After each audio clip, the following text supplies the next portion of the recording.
sorry. Hello everyone, it's AC here, and welcome to episode 7 of the Heine Homeboys. And this week's guest, we have none other than Brother Cliff Easter. That's right, and let's just get started.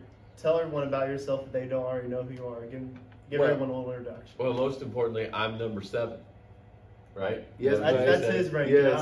I'm number 7. You're on episode 7. Episode 7. That means I'm the 7th guest ever. Yes, I'm on the the Heine 7th. Homeboys. So I'm the 7th most important person besides the Heine Homeboys on the Heine Homeboys podcast. Or is this it's not a podcast? It could be. It could be a podcast. It's a YouTube. It's a YouTube Facebook series, Live. yeah. Series. The Yeah, series you're doing. it is a series, mate. You're right. I don't know that there's anything else that's more important than knowing I'm at least number 7.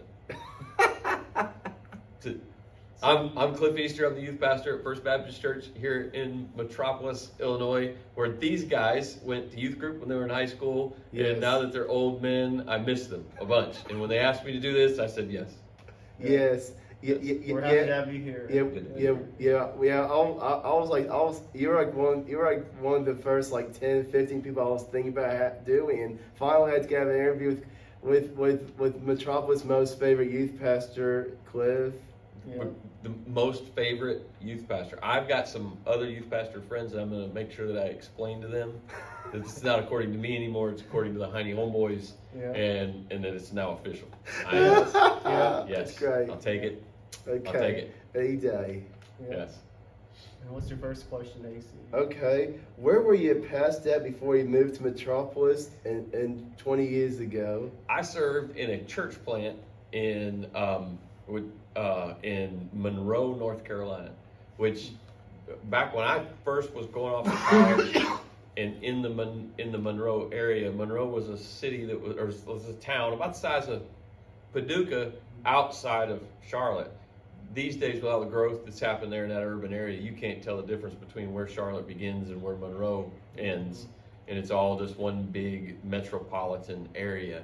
But I served there in what was called Union County at a church for about 7 years, and that's where I was before I moved here. Okay. Now, how was a failure or apparent failure of yours setting up for later success in life? And then do you have a favorite failure? Ooh, failure that set me up for success later in life. Yep.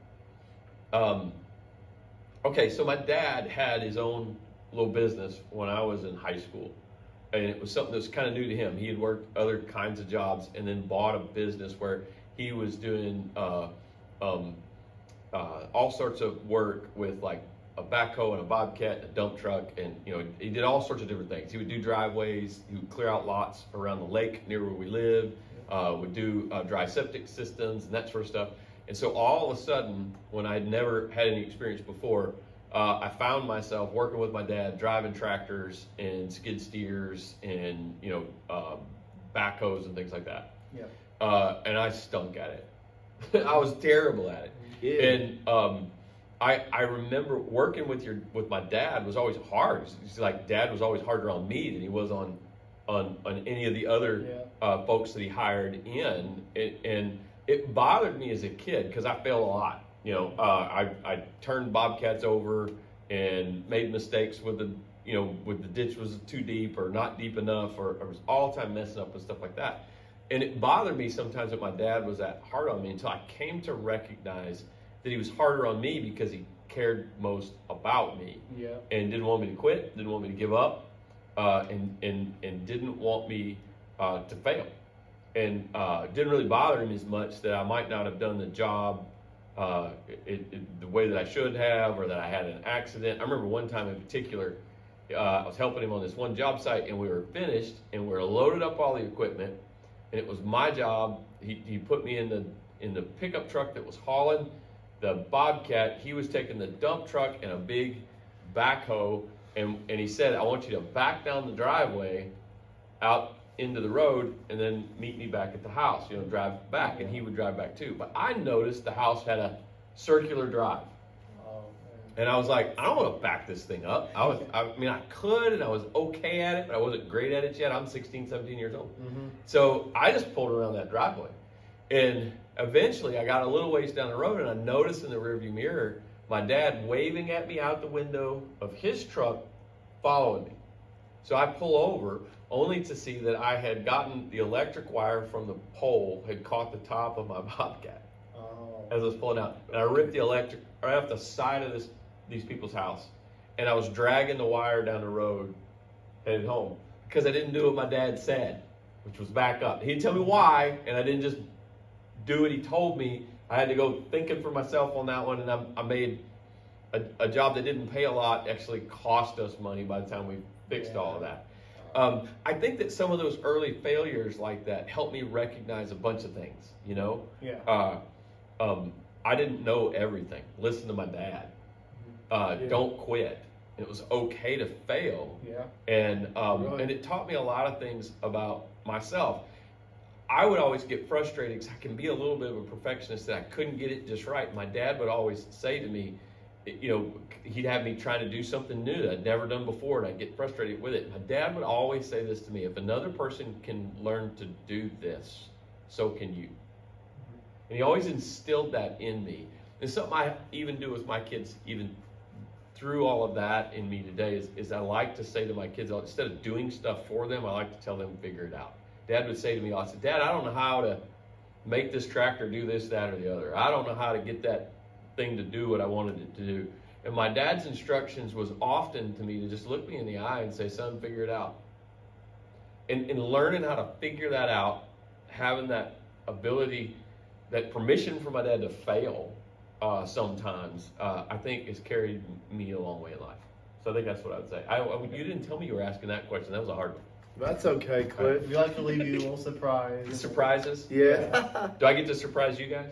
Whatever. If you Can I want turn to. it around like you're interviewing me? Because We did AC. this before Yeah. 2 years ago. So. who was the 12th president of the United States? Zachary Taylor. Man, I'm never going to stump you in life. Okay.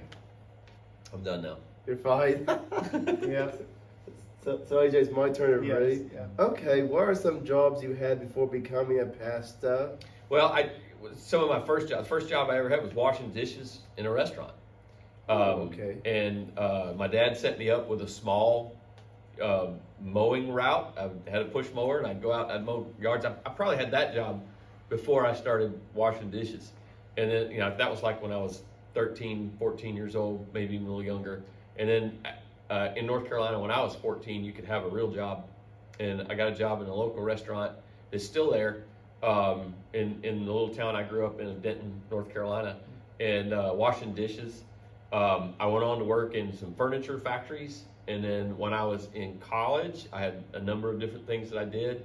Worked in a grocery store and meat department. I learned to cut meat and do some things like that.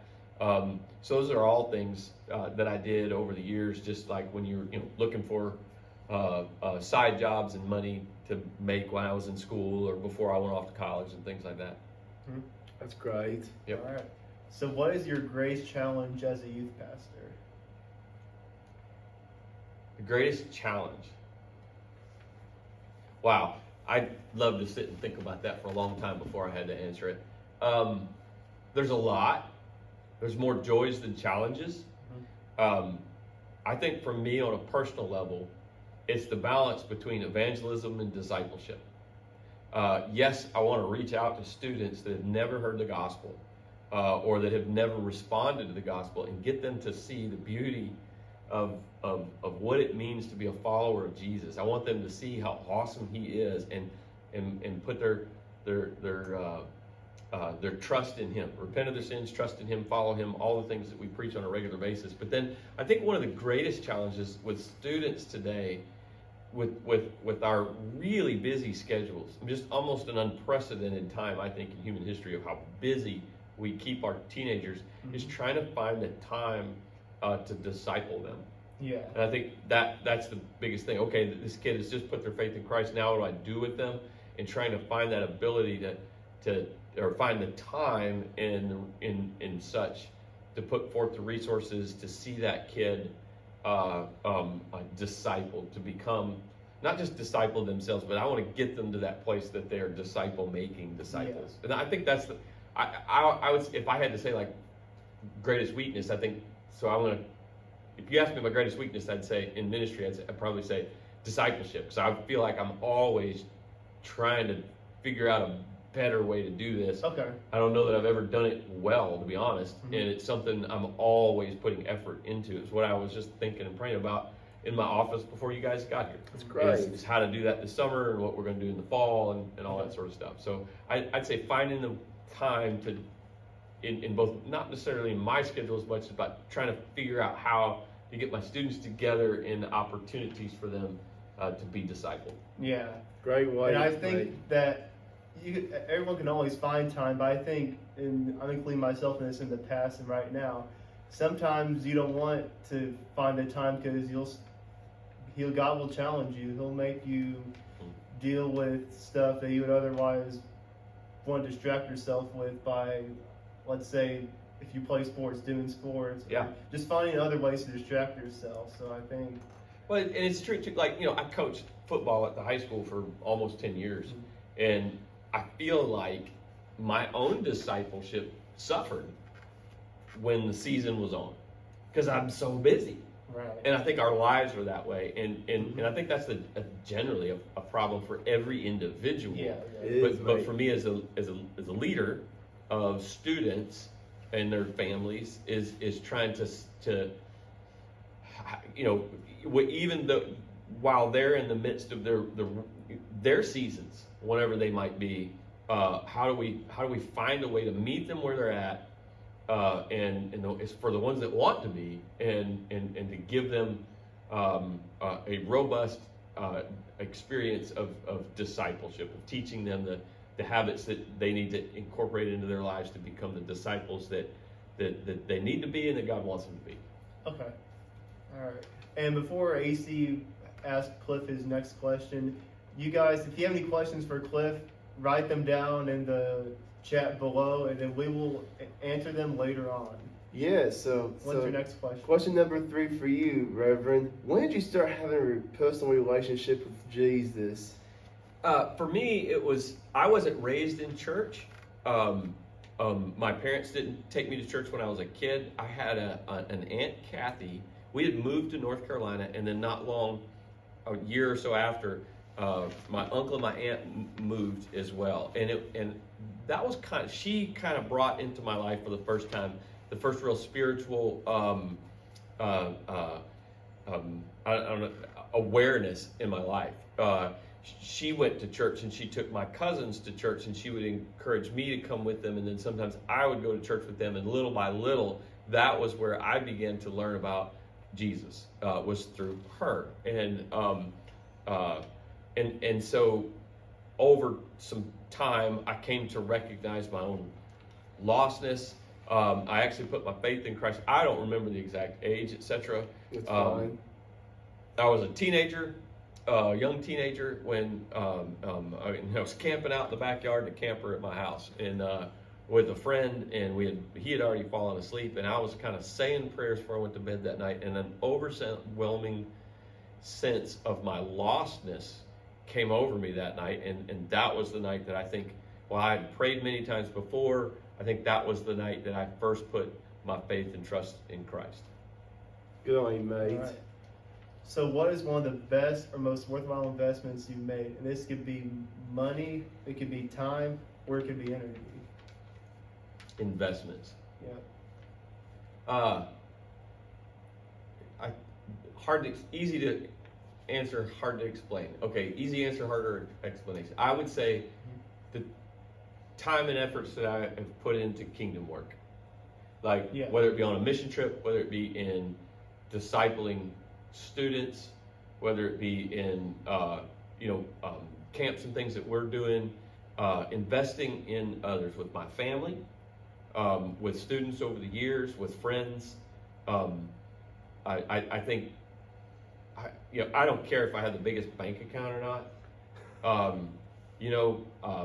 I've got some investments. Hopefully someday I would get to retire. My wife and I were just talking about this yesterday about we don't want to retire, but I want to get to the place where I don't have to have someone funding my life, paying me to do the things that God wants me to do, and I can just respond and go anywhere in the world that God would want me to go and do whatever He would want me to do.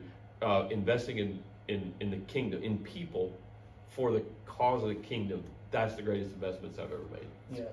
Good on you, Cliff, because you have a long life to live, my friend. So when you quit being the youth pastor, maybe early mid 70s. Early to mid 70s? It's up to you, Cliff. But I'll just guess Another like 20 years?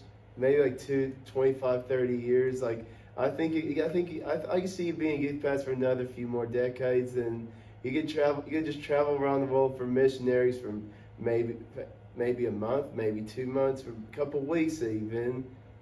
Whatever the Lord wants. We'll Yes, follow. that's right. Yep. Yeah, whatever God Yep. wants. Yep. So, what are some spiritual truths you found in movies? Spiritual truths in movies. I love all the Narnia movies. So much spiritual truth in those. You know. Okay. In each and every one. I'm kind of slow and dense sometimes when it comes to stuff like that. Sometimes my kids will point out meaning that they're seeing in some of those, and I'm like, oh yeah, I didn't notice that at first. Then I will later on. So I like I think I would say that some of the things that you see with the C.S. Lewis stuff. He was a much deeper thinker than I, and I love to drink from his well. Yeah. And I've read his book, Spiritually Christianity, last fall, and I enjoyed that C.S. Lewis book, and it's really good. Yes. Yep. All right. In the last 5 years, what new belief, behavior, or habit has most improved your life? Belief, behavior, or habit. Yeah. Okay, so suddenly in my life, somewhere in my early 40s, I really started to struggle some with anxiety and sometimes depression. Not something I always enjoyed admitting to, but I got a little overweight. I got really out of shape, and somewhere in the neighborhood of about 4 years ago, I got back to stuff that I used to do in my 20s and 30s, which was going to the gym, working out, trying to take care of myself physically. I lost a little weight, and I was almost shocked at how much that taking care of myself physically corresponded with my spiritual health. Yeah. Okay. I actually did a series this past fall with my students on this. Something I never really had thought about, and I actually read some books on this about the connection between your body and your spirit. And so many times we as Christians want to separate the two. Yeah. Yeah. You know, Okay. we want to almost talk about our mental health, or our physical health, or our emotional health, and have those things like they're separate pieces of a pie, when really they're just pieces of the same puzzle, and they go together, and without one another you can't see the whole picture. Okay. And I just started working out, and I felt better. I didn't have as much anxiety. I didn't have nearly as much depression anymore, and I felt better, you know. And so that was good. And then because of those things, I think it improved my spiritual life, which when you're struggling with anxiety and depression, your spiritual life's going to struggle as well. And Okay. and I feel like that taking care of now I sort of stumbled onto that, right? Yeah. And then here, just in the last year, I was reading these books, preparing to do this series with the students this fall on that connection of body. And I actually was recommended those books by Nathan Martin. And I don't know if you'll see this, but he's a pastor. He came through our youth group before you guys, and is a pastor now in North Carolina. Yeah. And, wasn't he here like? Yeah, he did our revival at the end of August last year. Yep, he did our revival. Well, I went to one of the last revivals in the end of August. I think he preached that Sunday night, and I thought he was fantastic. And he was the one, and I love this too, because he's one of my students. He's obviously much younger than me. He's a young man, but he's somebody I look up to now. He's way smarter than I am, and got to talking to him about this on the phone one day. He ends up sending me a bibliography, and I started doing some reading and some studying and scriptures, and it was like seeing that connection. So many times people want to be like, come in and they're like, oh, spiritually I'm a mess, right? And I start talking to them, and then recognizing that they're not getting enough sleep because of lifestyle issues that they need to get a hold of. They're not eating right. They're not taking care of their body, and they can't figure out why their spirit is unhealthy. And we don't see the connection between the two. It's tough to be spiritually healthy when you're physically unable you know, and the two are intertwined. It's the way that God made us in His image, and so I think that discovery of that has been something that's really helped me. Now that I'm getting older, Yes, you are. you don't have to agree so enthusiastically, AC. You don't have to agree so enthusiastically. How it is. Middle age. I don't even know if I'm middle age. At 52, how many 104-year-olds do you know? I don't know too many. I don't know any 104-year-olds alive. So maybe right I'm now. three-quarter aged. Oh, maybe. Did you think about it like that, really? Why do you think about it like that? But see, yeah, I mean, middle means in the middle. I mean, if you Like that means 40 you can double to it. 40 to 60 is in the middle. In the middle, 60 would be 120 if you doubled it. Yeah, that's right, mate. So 60 can't be middle. Oh, I mean, like 60 start getting a little older, and then elderly's like 80 to beyond, So not until I'm 80 that I am considered elderly. or 85. I don't know. Would you come what back they and say. explain that to my students on a Sunday night because they think I'm elderly? Oh, I will do. I will Appreciate do that in it. the future, Appreciate my it. friend. Okay. I will. I'm derailing you again, all right. I'm Oh sorry. no, you're not derailing Okay, me. You're trying to just help me out and stuff. Whatever. All right. So, what's your favorite Christian song? That's hard. So do you mean like, because there's different types of Christian songs, right? There's like stuff we're going to jam to, and then there's stuff that we're going to worship to, Oh, right? yes, mate. It doesn't be a specific one. You can do any type of. Like if it could be one or two of your favorite worship songs, like worship to, dance to, jam to, and sing along to. There's all kinds of stuff, All like things. trying to get me to, I mean like jamming to, golly, anything old from Audio Adrenaline, DC Talk, I love Jesus Freak and all that kind of stuff, because Okay. I'm that old. Yes. Loved all that stuff. Audio Adrenaline, man, their Okay. Bloom album was the bomb, and their song Some Kind of Zombie is. I was jamming to it the other day while I was Yeah. painting my back deck. Okay. So I love kind of a lot of that old Christian stuff. Now, from a worship standpoint, this is going to sound kind of, well, and I didn't mention Dave Crowder. Oh, David Crowder. Like Chains. You know, Yes. when you guys were in youth group, the band was doing Oh, Chains yeah. and all that. I love. Oh, Yes. dude, I can jam Yeah, with Dave Crowder. and they were at Passion in like this past January, and I hope David Crowder comes back next January. He's awesome, man. Yes, Yeah. Cliff, you should go to Passion next year, man. You should. It's on from Tuesday. It's always right when I'm at home for Christmas, because we go back to North Carolina as Yeah. a family. So that's why it always Passion is difficult for me to get to. But, Well, Yeah. okay, so but like for my favorite like worship song, like Yes. old school, I love the old, and this is a really old one, an old hymn called "Come Thou Fount." You know this one? Yes. I try to get Come thou fount Yes. of every blessed. And the reason that's one of my favorites is the third verse. Now, it's all good, but the third verse, and I actually pulled it up. Oh, to grace, how great a debtor daily I'm constrained to be. I'm constrained to God's grace, because without it, Yes. 'cause I am a debtor. Let thy goodness, and I love this, like a fetter, bind my wandering heart to thee. Do you know what a fetter is? No. No. I didn't either. And I remember one time, this is when I came to recognize this song. I was sitting in a church in North Carolina years and years ago, and the guy that was leading worship asked the question, do you know what a fetter is? And I'm like, nope. And so he explained, a fetter was simply a chain they used in the old sailing ships. Okay. 17, 16, Yeah, 1500s, yeah, right? like on That it would tie the cargo of the ship down to the deck, or Okay. whichever, could be on the top deck. And so think about this. Daily I'm constrained to be, let thy goodness like a fetter. Oh, I thought it was like it sounds like a feather. Nope, it's like fetter. sort of. F-E-T-T-E-R, like a fetter, bind my wandering heart to thee. And in that moment, I was struggling with some sin when we were singing that song. I'll never forget this. That was when we were in North Carolina. And that is me. I've got the wandering heart. And the only chance that I have, spiritually speaking, is if God, through His grace, ties it down with a fetter, ties my heart to Himself. Otherwise, I'm going to wander away. I love that Good- line. good right? one. Prone to wander, Lord, I feel it. Prone to leave the God I love.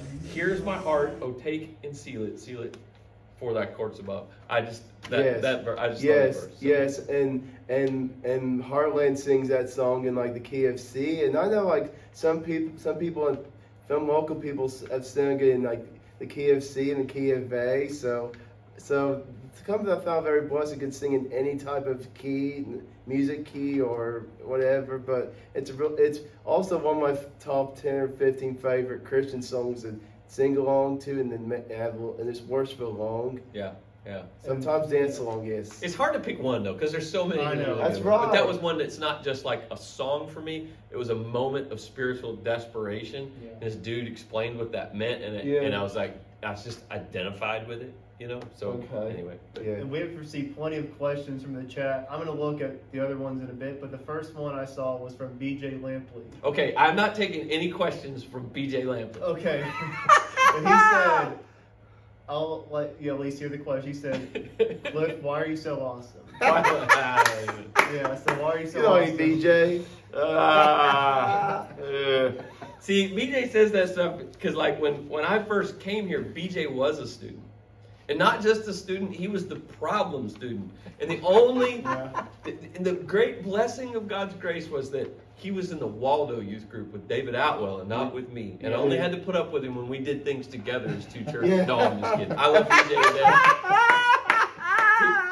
BJ's my brother, and I love him. He's not kidding. by the So, way. yeah. He's not. Yeah, we're thinking about, and BJ, we're thinking about having you in episode one day, mate. So we'll give you a call. But BJ, you won't be 7. You'll be after me. See, I'm just trying to point that out. You'll be, Yeah. I don't know, maybe 20, 30. We'll see, man. We'll see. Yeah. All right. So another question is from Kelly Heine. She said, "What is your favorite restaurant?" My favorite restaurant. That's easy. It's this little pizza place in Bologna, Italy, that my friend Marco Salin took me to when we were on a mission trip there, and they had the best pizza. The only problem with this pizza is that it was so good, it just ruined me for pizza anywhere else. It's just, it was, yeah. So I didn't say that. All right. Yeah.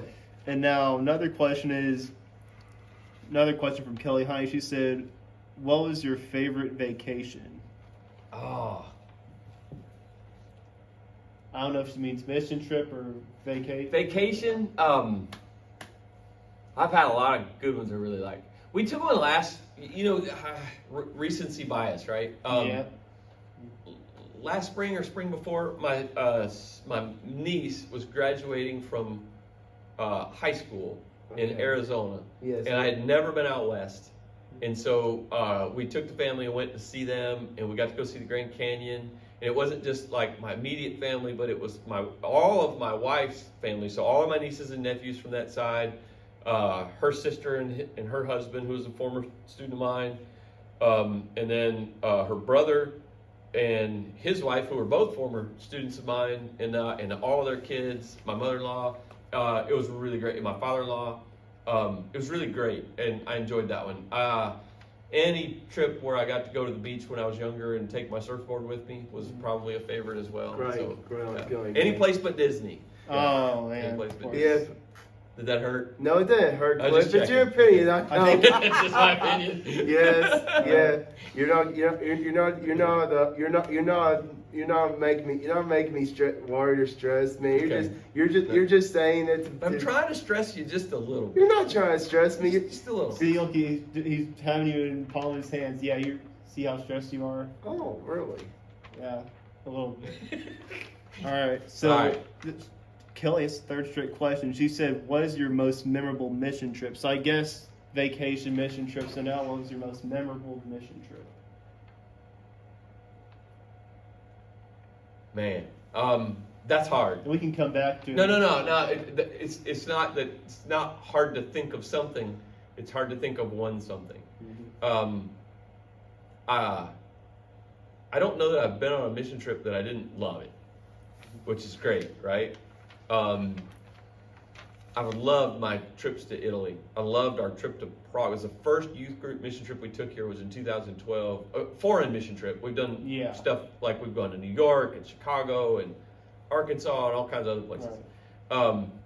But foreign trips is, man, that one to the Czech Republic will always be special to me because it was our first, And that group of students now are all like moms and such now and doing well. And my Italy stuff, that has just been a whole different world for me, and I've enjoyed that. My relationships and friendships in Haiti with my Haitian friends there that we can't go visit now because their security situation is so bad. We just had so many. I would point to some moments, maybe, moments when I watched students stepping up and doing things.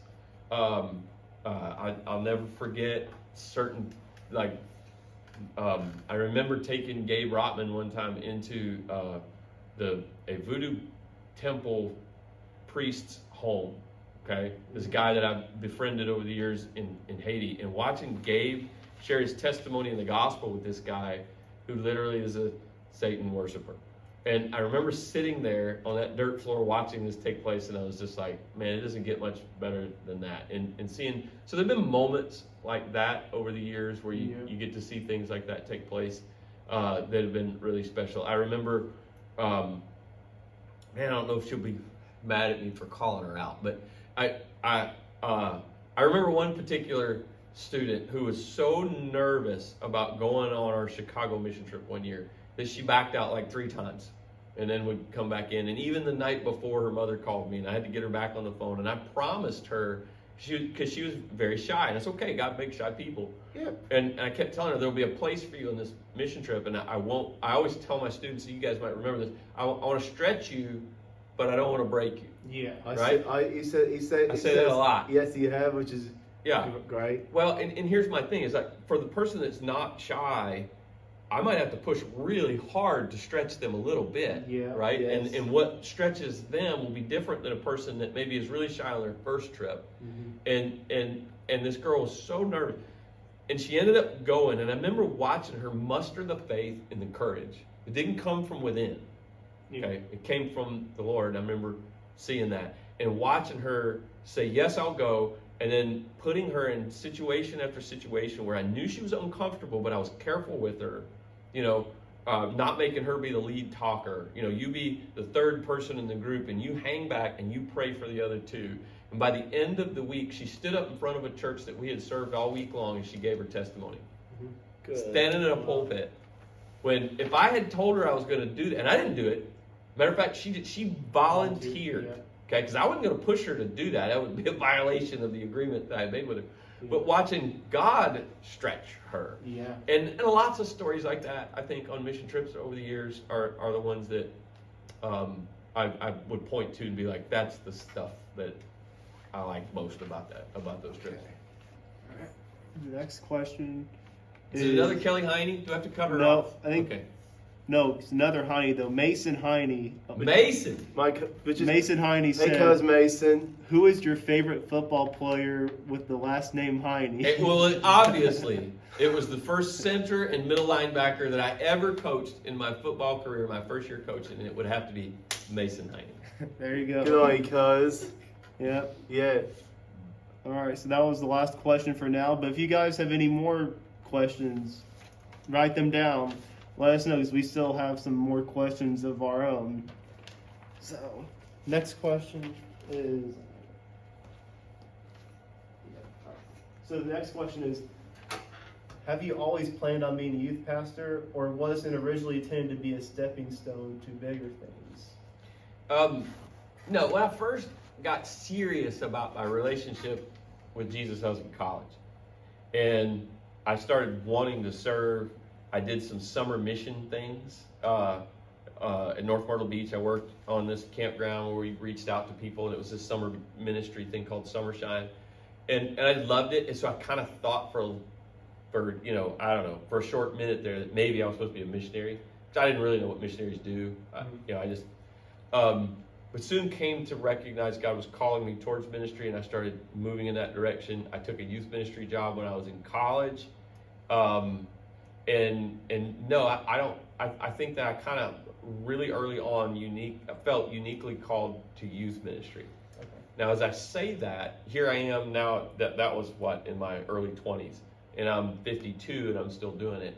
I'm not saying that, and I never have, that I would say no to God if you ever moved me to anything else. There was, before I moved here, there was a church in Auburn, Alabama that was looking for a college minister, and we looked at that really long and hard and prayed through that, and ended up coming here instead and doing youth ministry, which college would be similar but a little different. And and there have been a couple opportunities here and there to think about going to be a pastor at different places and that sort of thing. But I don't know. I just have always felt like I'm doing what God wanted me to do, and in the past 20 years, feeling like it was here. And so I don't know. I think no to the stepping stone thing. I don't think there should ever be a sense.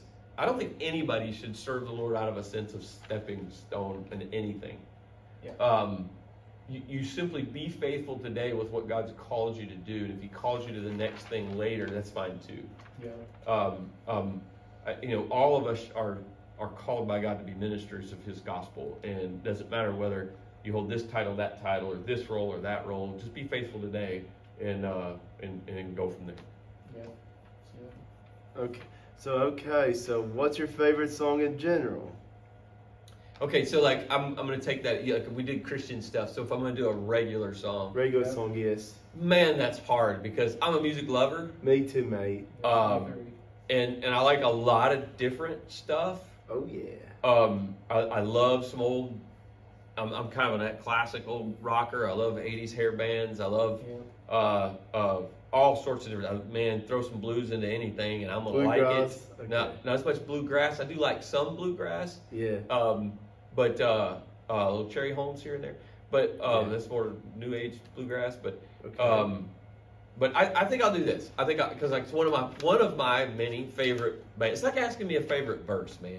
Yeah, mate, it's right. Because they're all good, right? Yeah. But some of them are scarier than others. But I'll go with this one because it's one of my favorite all-time bands is Leonard Skinner, and I love the song "Simple Man" because it reminds me of my dad and how he lived his life.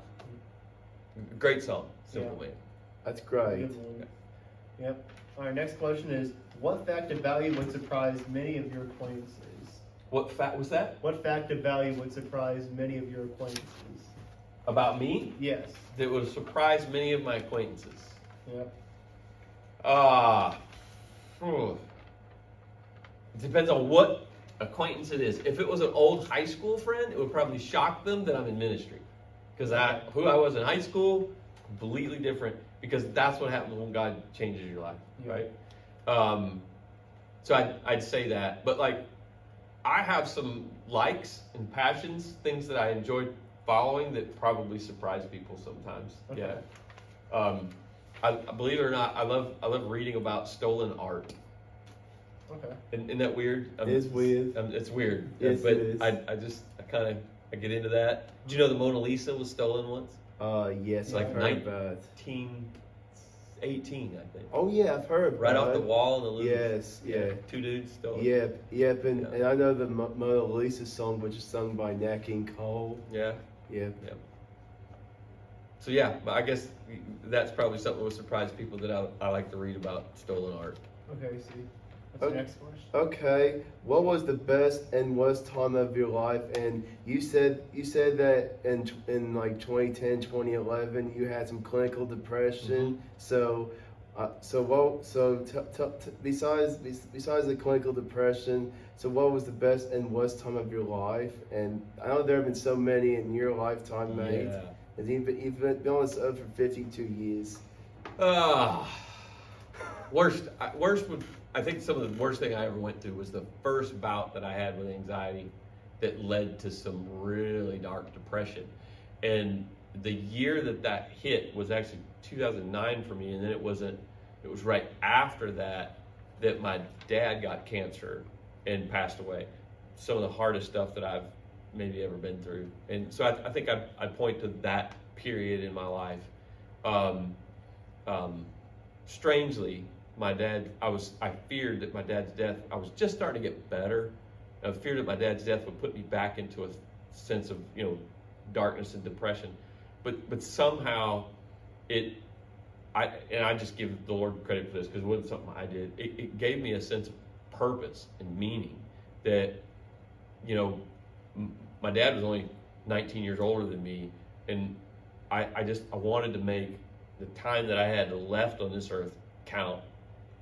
And so it for the Lord. And I think that the good thing that came out of that, as dark as it was it actually brought me out of that to some degree and gave me a sense of purpose to move forward from that. Best times in life, having my kids, Of course.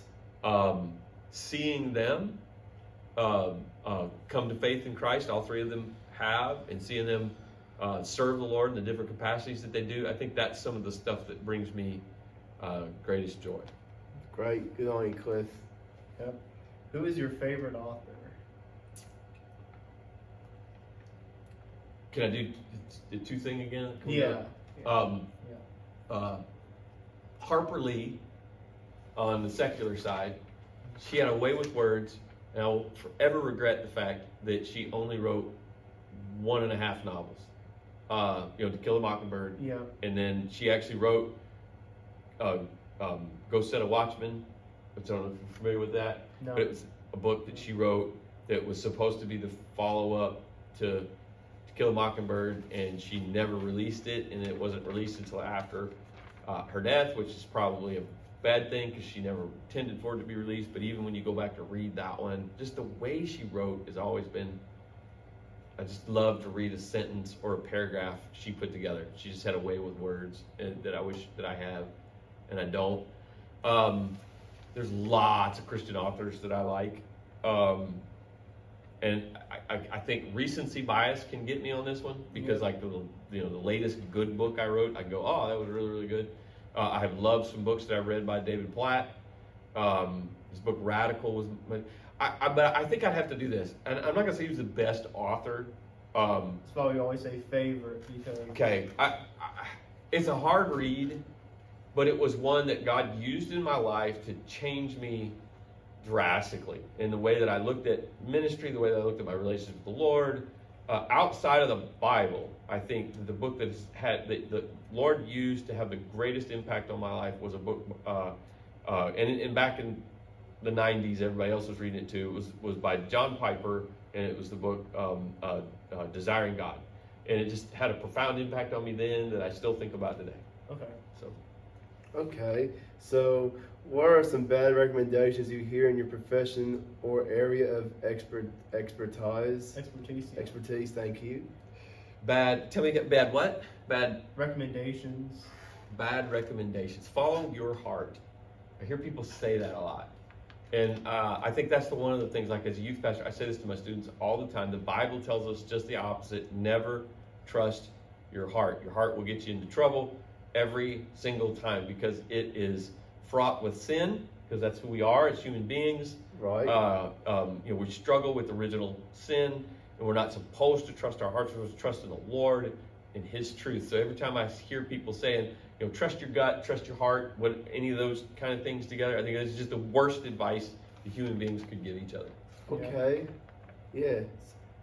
That's great to hear. It's great to hear, especially in the recent years we had like COVID pandemic. So trust your heart sometimes could be very bad in your mental health or physical health at times. Well, and and I'll give you a great example. I remember a young man coming to me and saying that he was, his heart was telling him, leave his wife and chase after this other girlfriend he has over here for this other thing. Oh. And I was like, brother, I don't know who's telling you that. It's not the Lord. His word is clear. Be faithful to your wife. Deny this worldly pleasure of sin and stick with it. Because the heart is wicked and deceitful above all things, that we're told in the Proverbs. Yes. And it's true. And so don't trust your heart. It will lead you to all sorts of sin. Trust in the truth of God and His word, and that would lead you to greater joy in the long run than whatever fickle passions of your heart in the short run is telling you to do. That's great, Cliff. Yep. And so what are 5 books you'd recommend to 18 to 25-year-olds? 18 to 25-year-olds, Radical by David Platt. Okay. That's a great book talking about using your life for the kingdom and not just to do what everyone else is doing. Go to college, chase the American dream, get a great career, etc., etc. Leverage your life for the gospel. And so I think that one, Radical by David Platt, is one I really, really like. I like the Desiring God book. It's heavy. It's hard reading. It's hard to get through. I don't agree with everything Piper says, but it's challenging. It's similar Radical by David Platt, so I like that one. Man, you said 5. When we're done, I'll start thinking of more that I should. Right. You know what? More than any other book, and this is something like recently has really been on my heart because I've watched like Sunday school teachers sometimes will go study this book by like Radical by David Platt or something in their Sunday school class and things like that. And lately, I found myself wanting to say, why don't we just study the Bible? Yeah. And I think the Bible is the most life-changing book that there is, and I think that ought to be at the top of the list. We study that first and foremost, and then maybe everything else would come after that. You said 18 to 25-year-olds, so they're like single people. Yeah, or Yeah, maybe or dating. since you're a youth pastor, maybe we could do it like 13 to 25 if you want to. Okay, I'm still thinking about 25-year-olds. Okay. A lot. That's a range in which a lot of people are going to get married. There is a book by a guy named Dave Harvey called "When Sinners Say I Do." And I do. It's a sort of preparing you to be married someday. It's great for a young couple as they're preparing for marriage, talking about how the gospel and your marriage are related and how you apply the gospel in your marriage. And so I'd say that's a really good one. I think a lot of my recommendations might have to do with who the person is and what's going on in their life at that time. But those are all books that I've benefited from, and I'd highly recommend. Okay. So what made? I know it's God's plan and it's timing. So what made you come to Metropolis in 2002? And I know that Brother Brinker retired from pastoring in June of 2002. It was your dad. Yep, it's all his fault. I saw it. Yeah, I kind of saw it coming. he was him and Judge Foster were head of the personnel committee, and were deacons at the time in our church, and were searching for. And then they were the head of the committee. There was a greater committee. Coach Glass and some others were on that, and they were searching for a youth pastor. And my first contact with the church was your dad. Good. And he and I started emailing each other. Oh yeah. I saw it listed on a job board. They used to have those back in the day before they had like Indeed and all this other stuff. Yes. And I thought it was a joke, the posting, because it was First Baptist Church of Metropolis, which I didn't think that was a real place. Yeah. And the contact person was Dr. Kyle Heine. Heine. It didn't say Kyle, it just said Dr. Heine. Yes. She was just Heine, and I thought Dr. Heine from Superman Town, and I thought this is a joke. And I emailed the guy, and I was like, "That's funny." And he wrote back and said, "It's all true. It's not a joke." He said, "It is funny." But and I still wasn't sure whether I should believe him, and he started sending me so we started joking around through email back and forth, and we got to laughing and cutting up with each other. I came to really like him, and I don't know, brother. One thing led to another, and I found myself on a plane coming to Nashville to be picked up by Judge and Tam, and little by little we ended up seeing that the Lord was leading us here, and that's how we came. That's great, Cliff. And I remember Mom and Dad telling me that you and Michelle were holding us when we were a few days old. We were just going home from the hospital, and I was actually standing in the hallway outside of the room when you guys were born. okay. I was standing out. I was. Yeah. Yep. Yeah. Next question is, what is your favorite movie of all time? Gosh, you get me with these favorites because I got so many that I like a lot. Some really old school stuff that I love, like Jeremiah Johnson, Mountain Man movie. In another world where there wasn't kingdom work to do, I fancy myself a mountain man like that. You ever seen that movie? Nope. No, never. You never seen Jeremiah Johnson? I've heard. Never heard of Jeremiah Johnson in my lifetime. Huh. Okay. So you know how you guys in your family, like there are nights when you get to pick? Yes. And you guys have movie night? I'm Yes. picking the next one. Okay. You're watching Jeremiah Johnson. All right. Okay. You gotta watch Jeremiah. Was it for the That's been 90s? on my list. No, it was way older than that. Robert Redford, 7. Yeah, Robert. really, really good. Okay. It's on my list. Well, Yeah. Go watch that one. I'll go see who else is in. Then I'll consider it myself. It's way better than Gremlins. Well, we'll see about that. Gremlins and 16 Candles are good. Yeah, I remember those. Yeah. Yep. You were a teenager when those came out. Yeah, I was. 14. Mm-hmm. Yep. Man, you do math so much faster. Thank you, Cliff. Yeah. Yeah. Yeah. Yeah. So, what are 1 to 3 books that have greatly influenced in your lifetime? The Bible, Desiring God uh, by Piper, and then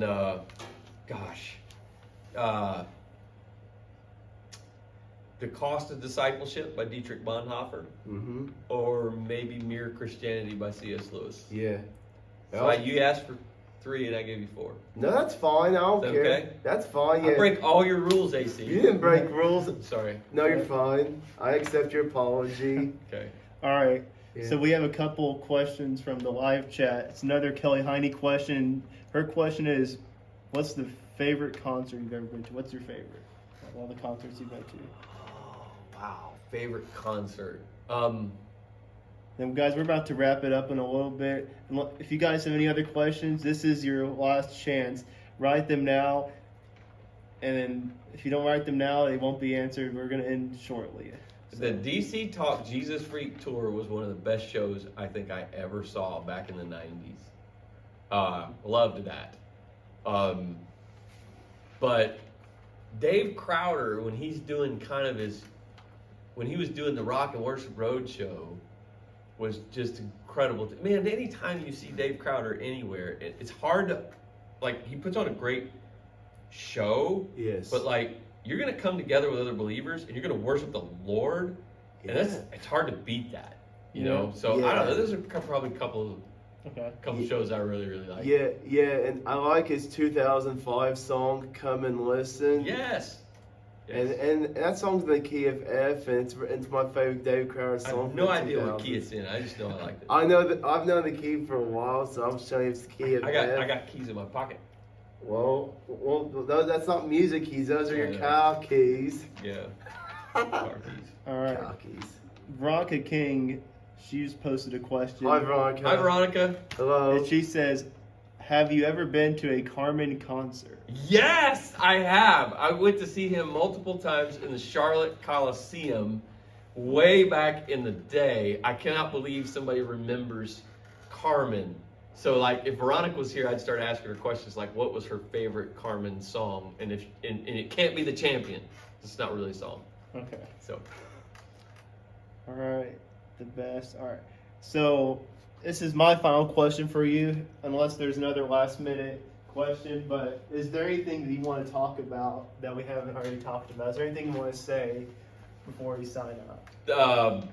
No, other than the fact that you guys are awesome. Thank you, Cliff. Appreciate that. We appreciate that.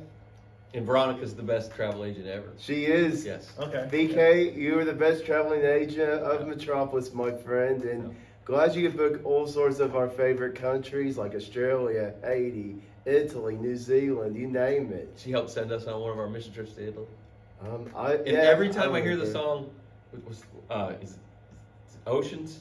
I think that's the one. Yeah, she used to sing it in church all the time. I can't hear that girl singing it on the radio because Veronica does it better. Well, you mean her daughter Sierra? No, her. It's Oh, Veronica. Veronica. Sierra's awesome too. Well, Sierra sang the Ocean song 2016, 2015. Yeah.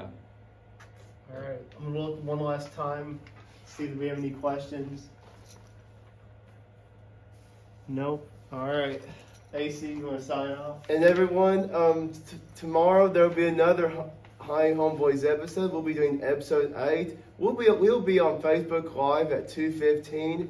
And Instagram Live too. This will be one of the rare Instagram Lives and Facebook Lives and YouTube. So I guess it's the 3. Maybe TikTok Live even. Who knows? Who knows? I don't know how we're gonna do that, but Well, we'll Maybe. figure it out. And the guest will be our great mate Jasmine Pickhod, and she's a young lady that will young be missionary. Yeah. young missionary.